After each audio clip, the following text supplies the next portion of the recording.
everybody, and welcome to the Aggieville Alleycats podcast, where come rain, shine, or anything in between. We're here to deliver to you the Kansas State sporting news you so love. I'm Ace Edwards, right alongside Connor Baltazar.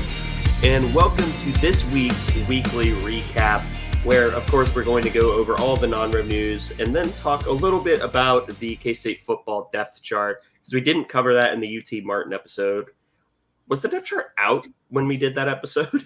Yeah, it was. We just forgot to do it. I mean, I think that makes sense because it's, the scouting report for the other team, but... Yeah, so we just didn't need to do it. Yeah. But before we get into this week's weekly recap, we do want to thank the sponsors of this episode. That's Greg, Arthur, and Grandma. Thank you, Grandma. Thank you, Grandma. And if you want to have your name read out at the beginning of every episode, but most importantly, support the show, please be sure to check out the official supporters link in our podcast and Twitter bios. But let's just dive straight in to soccer first off. And there are two matches to cover for K-State soccer. One didn't go our way. One is a murder of epic proportions, perhaps never seen before with the K-State soccer team.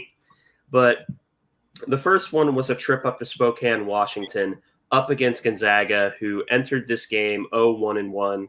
We're going to count records when they start actually mattering and being indicative of the team. But unfortunately, K-State did end up falling 2-0 in Washington. And there's not a lot of positives to take away when you look at the stat sheet for K-State.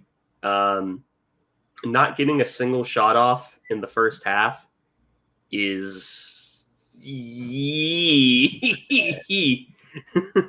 This was a very, very rough game. Now, Gonzaga is actually a pretty solid team, all things considered. But regardless, our effort was not particularly effective.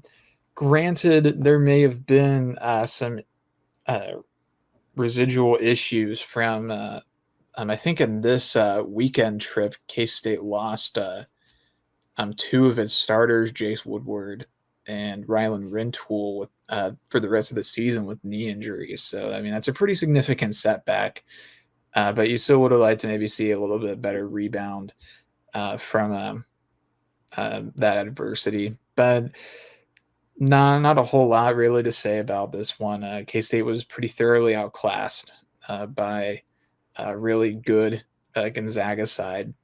Yeah, there's just not much to take from it, honestly, from our perspective. Yeah, it was a bad game against a good team, and sometimes that just happens.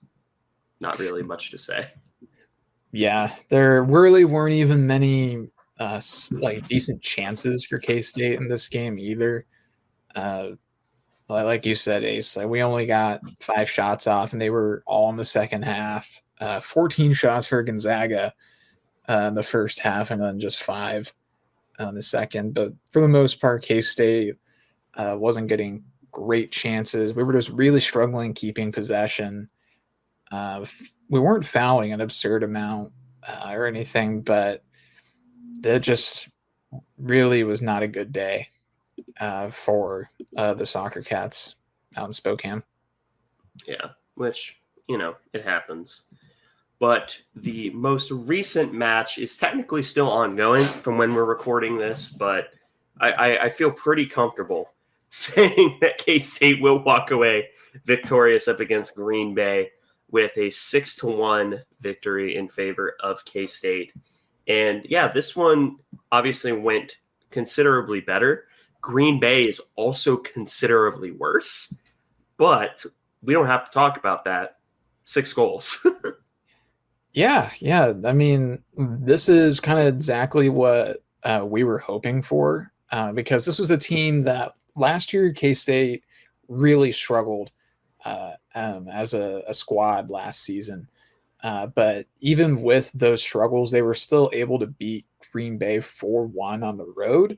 And right now, K-State with about, at the time I'm saying, it's less than 2 minutes remaining, they're up 6-1, which I think, according to Brian Smoller, sets the record for most goals scored in a home match for K-State. And I think it's I think it might be tied or is second for all-time goals for K-State. But yeah, this one's pretty thoroughly in hand. It could have really easily been a 7-1 as well, because K-State took a penalty kick in the 81st or 82nd minute that was saved, and that's kind of unusual, honestly, like to get a penalty kick saved. But no, I mean, it's complete and thorough domination. From what I can tell, the only points in this game where Green Bay was really kind of in it probably would have been at the very, very beginning of the match. They had a handful of really good chances, but outside of that, it's K-State really just handled Green Bay for the most part. There's not been a ton of major pressure. There's been some really great individual performances in this one. Ryan Reynolds with her second 2-goal game of the season, which in I think game 4, that's really impressive. And Kalyana Garrett, she looked really good on the outside. She facilitated well, and a rarity it feels like on this team. But she is super, super fast, and it's clear that she is such a weapon for creating offense for others. And then true freshman Allison Marshall, she got her first goal of her K-State career, what was actually a pretty difficult shot. She kind of took the ball when it was up in the air, but she was able to get it to hit the top crossbar just the right angle, and it popped in. Right now, the game just went final. It's a 6-1 in favor of K-State. So, yeah, very, very thorough demolishing, which I think this team really desperately needed to just blow someone out to build some confidence. Yeah, and this is pretty much exactly like you said. It's what you want. You want to build that confidence against a squad that's not particularly good. So that's the Bill Snyder non-conference strategy. Yeah. Just blow out really bad teams and start to feel good about yourself. But yeah, a 6-1 victory in favor of K-State. What's the next soccer match? Sorry, I closed the schedule already. No worries. It's coming up here against South Dakota on Sunday, September 1st, so the day after the season opener for K-State football. Then after that, they'll go on the road to Arkansas State the following Thursday and stay in that area with a Sunday matchup in Memphis against Memphis. So that's their next about 10 days, roughly. Okay. So congratulations to the Soccer Cats on another victory. And next up is volleyball. We are literally not allowed to know the stats from this game. All we know is that they had an exhibition against Wichita State and swept them 3-0. That's it. That's all we know. Yeah. I remember them tweeting some scores from the sets. And the first two, I think, were kind of close. Like both teams were in the 20s, I think. And then K-State won the last one fairly handily. I think it was by at least like 7 or 8. But this wasn't like broadcast, I don't think. At least I didn't see where it was broadcast, and there weren't live stats for it either. But we went down to Wichita. We swept Wichita State in an exhibition, which is exactly what we should have done. So we took care of business, and now we got the regular season coming up. I wish we could talk about it a bit more because I'm pretty excited about the volleyball team, but I just don't really have any information about it. Yeah, because the match that's going to happen the day this episode releases, I think that might be appointment television for you and I, because we're having a super secret Alleycats only meeting on Friday, which everyone knows about now. But they're having an executive board meeting. Yeah.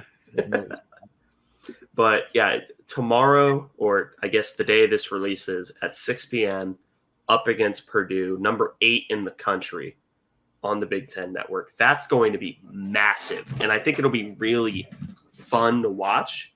Like, even if we only take like a set or two, I think it'll be fun to watch just because you get to see what this team is almost immediately.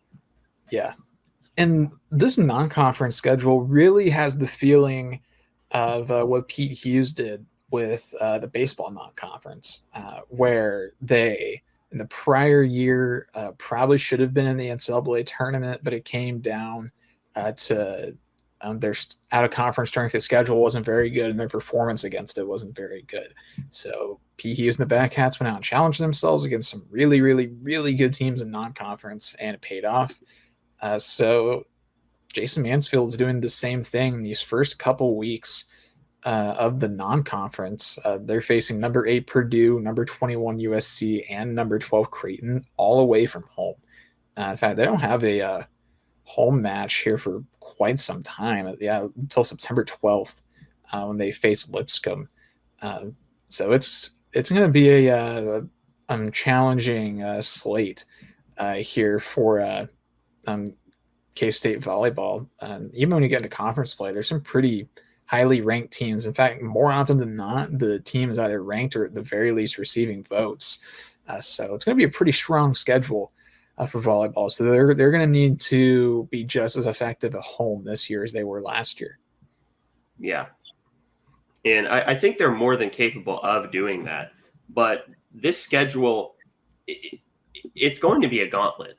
Like that, there's no real disputing that because, like you said, conference play is good. And it's not like you're playing much in the way of cupcakes either whenever you're like in your non-con schedule. I think probably the worst team that they're going to play is Lipscomb, maybe UCSB. Yeah, that might be a UMBC. Maybe I don't know how good they are, but again, even most of the games that we just mentioned aren't going to be played at home, or at least a few of them are, because again, like we're spending the first 2 weekends of the season on the road at tournaments for other programs with that Purdue Invitational and the first weekend upcoming this weekend, and then Invitational Creighton where we play Creighton USC. So, did you see what the Creighton Classic is on? Yes, it's on Flow Sports, unfortunately. And with the recent crackdown on alternative sports media streaming websites, it's going to be even more difficult than usual, I think, to get access to that. But then eventually K-State will get back home, and there's going to be some pretty big games that they're going to be having. North Carolina, they'll host them on a Sunday. Lipscomb, they'll host them on a Thursday evening. They'll get Oklahoma later in the month at home. That'll be on a Sunday. That'll also be on ESPNU, that game. So it'll be pretty easy to access for most K-State fans. But yeah, there's not a lot of nights off for this volleyball program, but with the amount of talent that we have, I think that they're up to the task. Because I mean, the way they finished last year, they could have beat anybody in the country, I think, in Morgan Family Arena. I mean, they beat the national champion. They swept the national champs. So, like, I think it's obviously true that like, if you can sweep the national champs on your home floor, you could probably beat anybody on your home floor at that point. So, I'm really excited to see how this volleyball season goes. Hopefully, we are able to take some positives away from this first weekend here. Yep. So that's all in terms of matches that have already happened or things that we're looking forward to in the case of volleyball. Now we can talk a little bit about the K-State depth chart for football. And there wasn't much in the way of surprises on the depth chart, really. The big one, which I'll let you mention that you noticed, was in the linebacking room. But the only thing that I found was kind of strange was not necessarily strange, but the amount of positions that were listed, like 3 receiver positions, 2 tight ends, 2 running backs, 3 defensive ends, for example, on the depth chart. And, I think a part of that is you're going to be rotating a lot of different personnel, and like you're not going to just stay in 2 tight ends or 3 receiver sets. Like, so you're gonna see a lot of different body types and a lot of different looks. But yeah, I just don't. It's not something that we've seen K-State do particularly often. Yeah, that was really surprising to me as well. Again, the like starters in the 2 line, I can't really say that I found many, if any of them, to be surprising, particularly on offense. I honestly think that was mostly, if not all, Sharpie.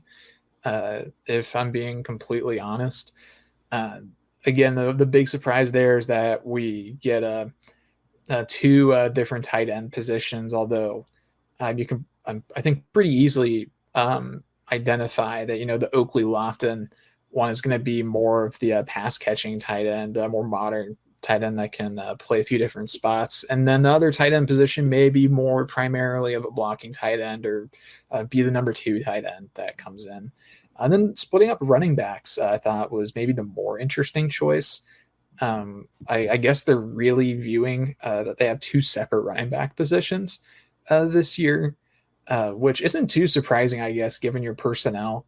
It's just interesting to see it listed that way because, I mean, it's pretty clear that DJ Giddens and Dylan Edwards are very, very, very different running backs, but it's just a little jarring to see it listed that way.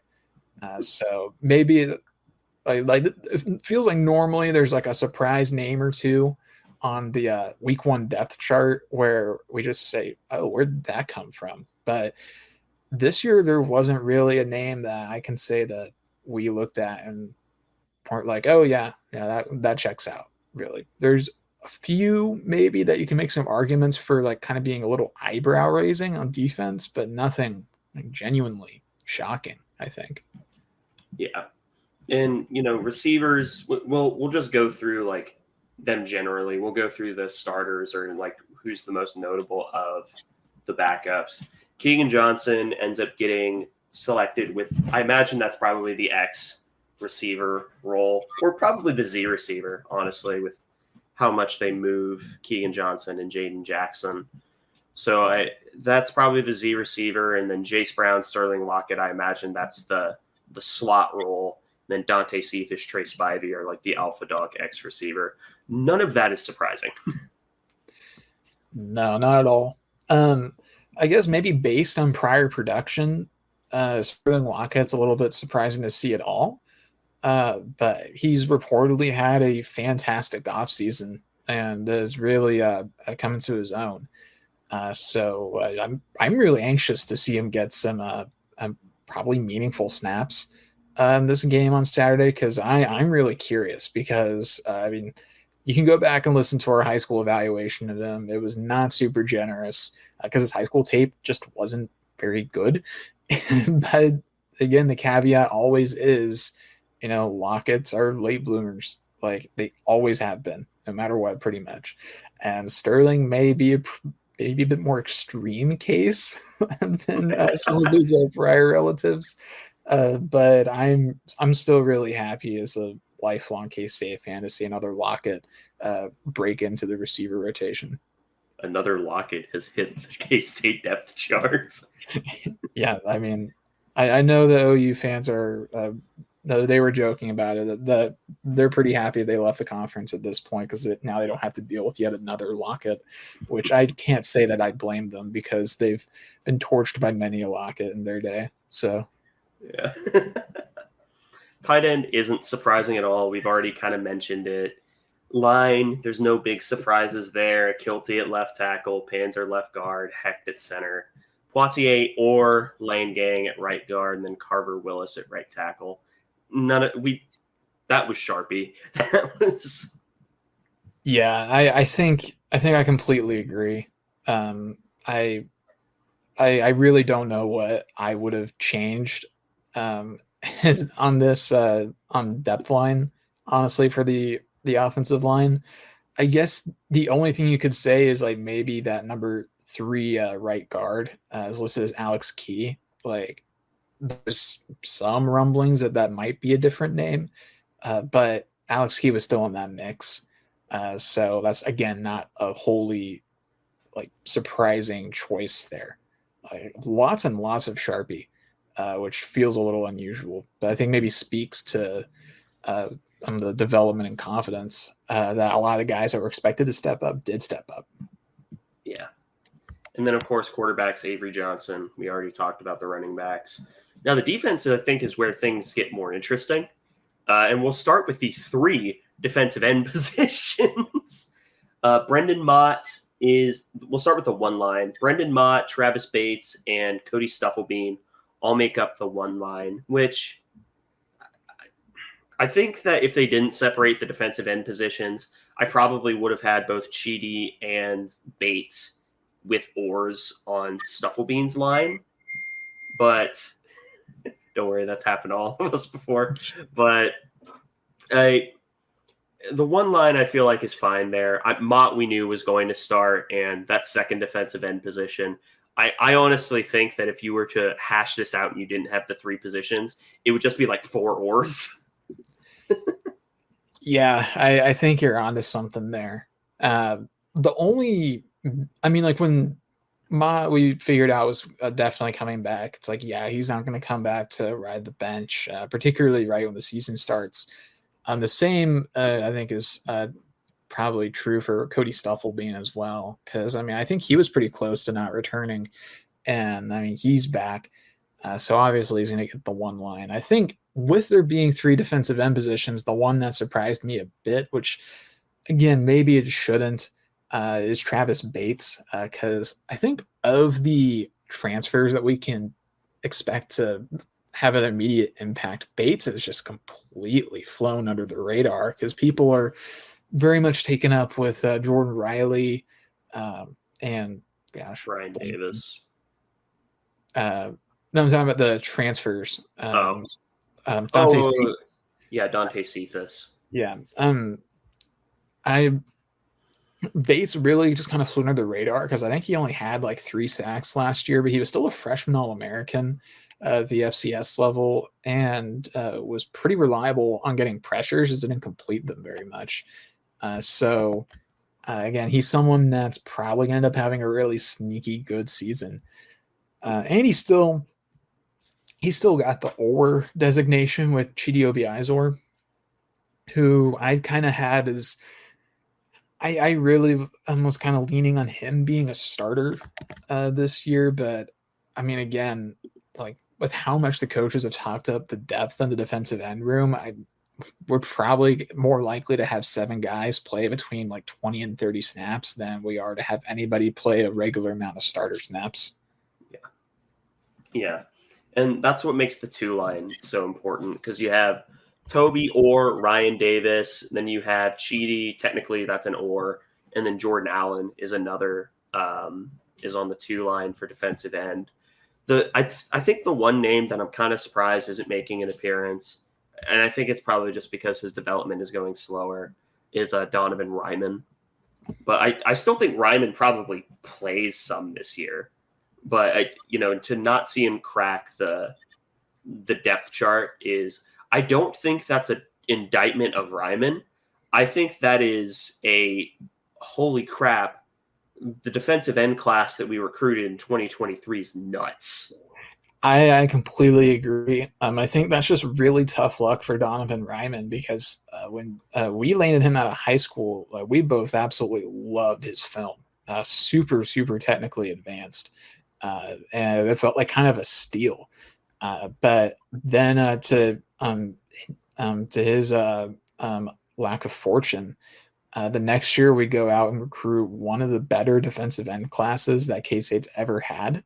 I think in terms of raw talent, and all 3 of those guys now are redshirt freshmen, and all 3 of those guys are expected to contribute quite a bit this year with Ryan Davis, Chidi Obiizor, and Jordan Allen.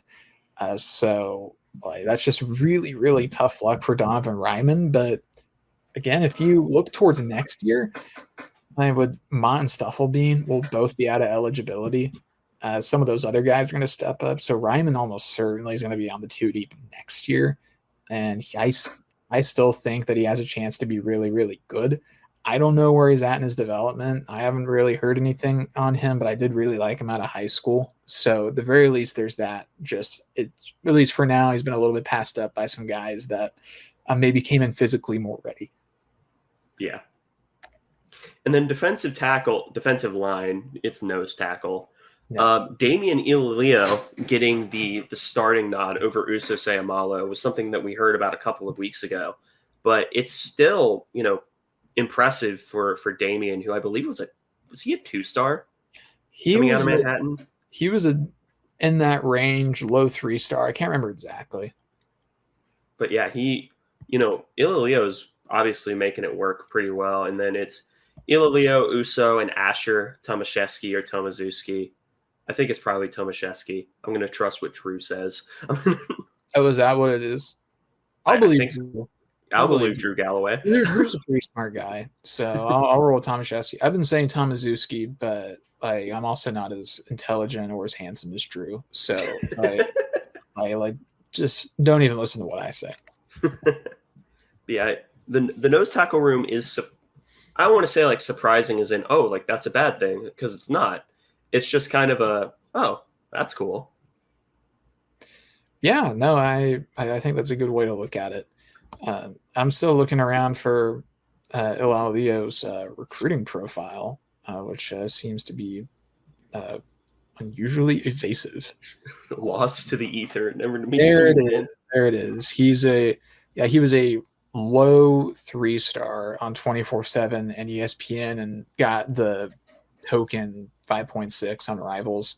It was listed as number 6 in the state, but again, I don't know how hard that they were trying. So, yeah, he was not a heralded recruit whatsoever. And I have met him in real life before, and he's definitely not as he's a little bit more diminutive than I think he's listed as. 6'2" is ambitious at best, I would say.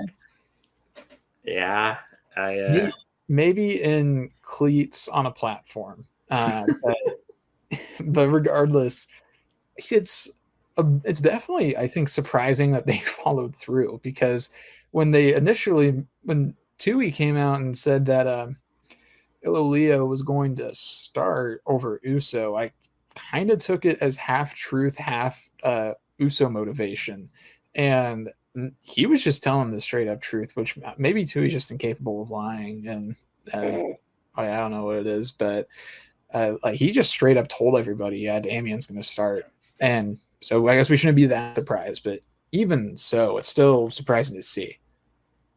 Yeah. Linebacking room, Sam was Dez and Asa Newsom, moving Asa from Sam to Will, basically trading positions with him and Rex Van Wy. Sam linebacker, there's no surprises there other than the position swap. Middle linebacker is where some surprises come in, because Austin Romaine is not only listed as LB1, but Bo Palmer is 2 and Terry Kirksey is 3. There's one notable name that is missing. Yeah, Alec Marenko, the transfer from New Mexico. He was at one point kind of the assumed starter at Mike linebacker, but supposedly has kind of dealt with an injury. He got to campus a little bit later than everybody else because he was a spring transfer ad, so he didn't get the whole spring practice window to get familiar with the playbook. So he was already behind the 8 ball, and then getting hurt in fall camp or training camp, whatever the nomenclature is nowadays, he really sets himself behind. But I figured he would at least be the 2 or the 3. Seeing both Bo Palmer and Terry Kirksey ahead of him tells me he's either really, really behind or is still injured. It's almost certainly a combination of both of those things. I still think we'll see him this year because he was pretty effective in New Mexico.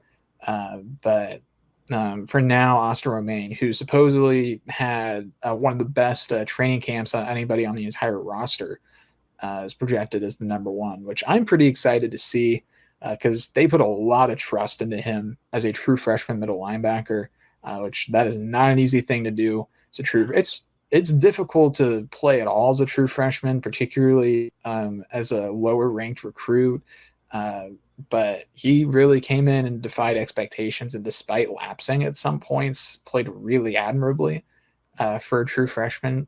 And like I can't in good conscience really complain about his performance because I think he exceeded expectations still. Oh, yeah, absolutely. Will linebacker, again, other than the Rex Van Wy position swap, no big surprises. Austin Moore, Rex Van Wy. Zach Wittenberg is someone I thought was a generated player when I first played the new college football game. No, he is a real person, and he is on the depth chart. No, that is, I think, a completely fair perspective to take. I still get a little bit taken aback because Wittenberg is it feels like a randomly generated last name. I think is maybe part of it. He has the aura of a of a random generated person. Corner, no big surprises there either. Parrish and Garber on the one line. Two line is Justice James and then Jordan Dunbar or Donovan McIntosh. Yeah, that's not surprising. The only thing I'm surprised about is the or with McIntosh because the coaches really raved about how great Jordan Dunbar was in training camp. So to me, that says that Donnie McIntosh did really, really well in camp to be able to fight for that listing on the depth chart, despite the great, great camp that Jordan Dunbar had. Yeah. Safeties, also no really big surprises. Strong is VJ, Jack is Jordan, and free safety is Marquise Siegel. Two line, not surprising either. Strong, Colby McAllister, Wesley Fair. Jack safety is Jack Fabris. And free safety is Nikendre Steiger or Daniel Cobbs. Daniel Cobbs mentioned raw, but nothing out of the ordinary there. We kind of knew what the starting as soon as Jordan Riley transferred here, we knew what the starting safeties were going to be. Yeah, this has a potential to be a really, really, really all-time safety room for K-State. I mean, not just the one line, but the two lines really good too. McAllister would kind of really put things together towards the end of last season, I felt. Fabris is supposedly the team crash out. And then I like seeing Steiger, who has a lot of experience, and Cobbs, who, again, I'm a huge fan of. Ace might be the biggest fan of outside of like his immediate family, and but we're big Daniel Cobbs fans, and I keep forgetting how young he is. He's only a sophomore, so despite I think it's because he was a JUCO transfer. I forget. Yeah. He was a really young JUCO transfer, so I'm excited to see some of the safeties, but I'm expecting really big things from them this year. Yeah. In terms of the specialists, there are literally no surprises. We kind of knew Dylan Edwards was going to be primary kick and punt returner. Jace Brown being listed as one of the other kick returners, but I think it's going to be KJ. And then Sterling Lockett being listed as the other punt returner. Yeah, another Lockett has hit the return room. But yeah, there's no really big surprises on the depth chart. But I just think it goes to show there are a few things that you can take away from it. The defensive end room is ridiculous. I think it's more likely that we have like 5 people who record 4 or more sacks than it is that we have 1 record double digits. Yeah, I think that's going to be a good prediction this year. It's like, unless we just like unless the entire defensive end room just decides to become selfless and get one guy, like the first defensive end Heisman, with like a 20 sack season, then yeah, I think you're right that we're going to see a lot of guys with a few as opposed to 1 or 2 with a lot, which again, I don't really care like who ends up with the most, as long as a team we get a ton and we're getting lots of pressures on top of it, then I'm a happy camper. Yeah, I don't really care who's doing the work. I just kind of want to watch them work. But do you have any takeaways from the depth chart? Just one of the least controversial that I've seen in quite a while.